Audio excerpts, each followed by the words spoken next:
Hello Capricorn, Sun, Moon, Rising, and Venus signs. Kamusta kayo?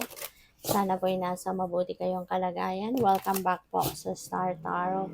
At kung bago kayo rito, welcome din po kayo. Please subscribe, like, share my videos, and leave me a comment kung nakaresonate kayo. So, Capricorn, learning new skills and education is the most powerful personal resource you can use to change your life and the world. So, baka ang iba sa inyo rito is mag-aaral, no? Maybe you are going to learn new skill set. Sa ngayon, baka maybe you're going to go back to school or baka magte-training kayo, mag-workshop or po pwede mag-online course or baka meron kayong ka-one-on-one, di ba? Maybe you are going to get tutor, parang ganon, or trainer, at para matutunan mo kung ano yung bagay na gusto mong matutunan dito. Maybe one-on-one. So we have Archangel Raphael. Raphael helps you heal in mind, body, and spirit. So baka meron din kayo ritong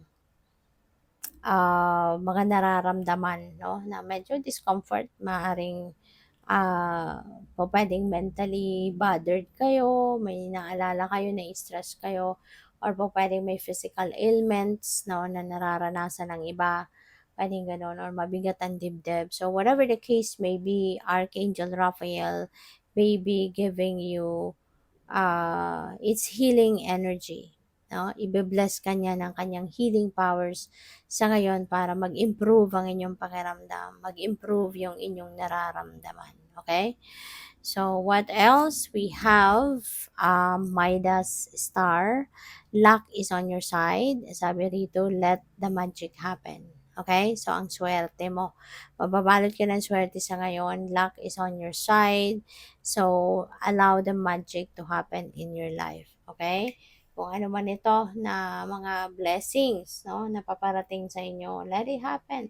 Huwag mong sabotahiin ang sarili mo. Okay? By thinking negatively. So, dapat mag-project ka sa ngayon, ano, keep your positive mindset, positive outlook, positive thoughts, feelings, and emotions lang ang project mo. Okay? Para walang maging sagabal, no, sa mga gagawin mo. Okay? So, tingnan natin kung ano pa ang ganap. And by the way, maraming salamat for subscribing. And if you haven't subscribed yet, subscribe na kayo. And also, maraming salamat din for not skipping the ads. Malaking bagay po yun sa akin. And also, please click the join button sa baba ng video kung gusto po ninyo na mag-join sa membership. Thank you. So, power of angels, may your angels protect you, guide you, and keep you safe. Ayan. So, huwag kayong mag-alala. Alright? You have nothing to worry about. You have nothing to fear kasi yung mga guardian angels mo will be there for you. Okay? Babantayan ka, gagabayan ka, poprotektahan ka. Okay? So we have, when one door closes, God opens another, leading to a better and brighter future. Ganun talaga, hindi ba? Siguro naman na mapapansin din ninyo or napapansin din ninyo yan, na when one door closes, let's say for example, trabaho, 'di ba? Let's say for example, may trabaho ka, natapos na yung kontrata mo.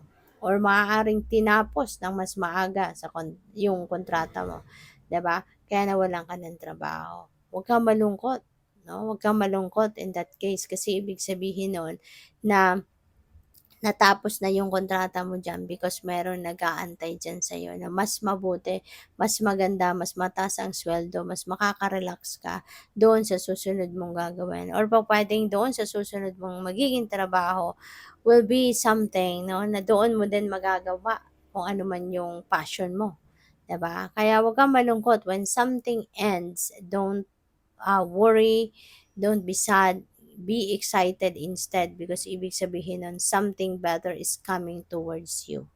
Okay? Sometimes, hindi lang automatic, hindi right away, but something is being prepared for you. Way better than kung ano man ang natapos or kung ano man ang iniwanan mo or ano man yung iiwanan mo. Okay? So, yun. So, what else?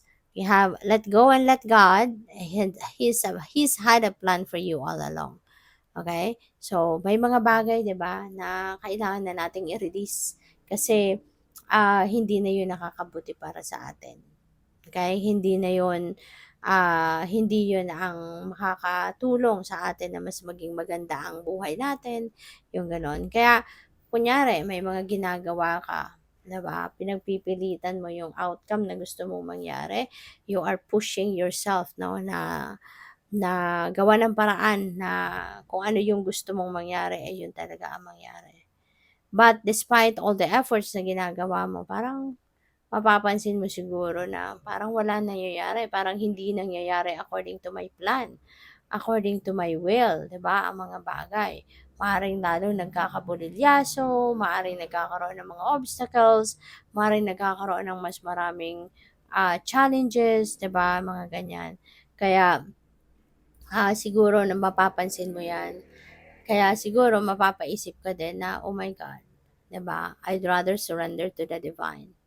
Kasi maaaring na-exhaust mo na lahat ng alam mo, galing mo, talents mo, resources mo. Naubos mo na pero wala pa ring nangyayari. Mas lalong parang lumalayo, no? Yung swerte sa'yo, parang ganon. Kaya maaaring yun ang time na marirealize mo, kumbaga, siguro may isip mo na turning point na ito sa buhay mo na I'd rather let go. I'd rather release the control, 'di ba, sa bagay na ito and hayaan ko na lang ang universe. 'Di ba, bahala na siya sa akin, bahala na siya kung ano yung para sa akin, yun ang ibigay niya. At hindi ka na magpipilit, hindi mo na i-insist kung ano man yung mga bagay na sana'y ine-expect mo, 'di ba, na mangyari.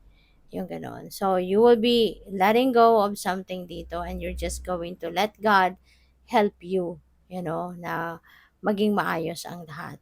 Okay? Kumbaga, there is a sense of surrender na sa ngayon. So we have your life is a reflection of your thoughts and feelings. Every day, choose joy, gratitude, harmony, and love.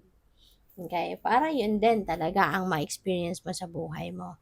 Para lagi kang maging masaya, 'di ba? Lagi kang makatanggap ng biyaya from the universe, yung gano'n, no?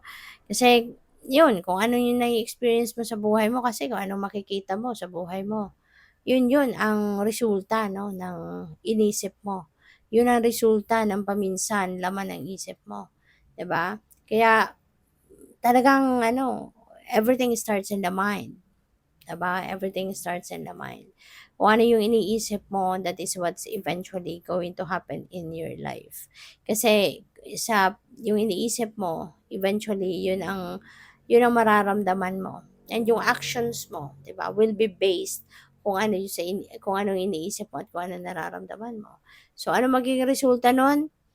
Kung anong inisip mo, yun ang makikita mo. Yun ang magiging resulta ng actions mo.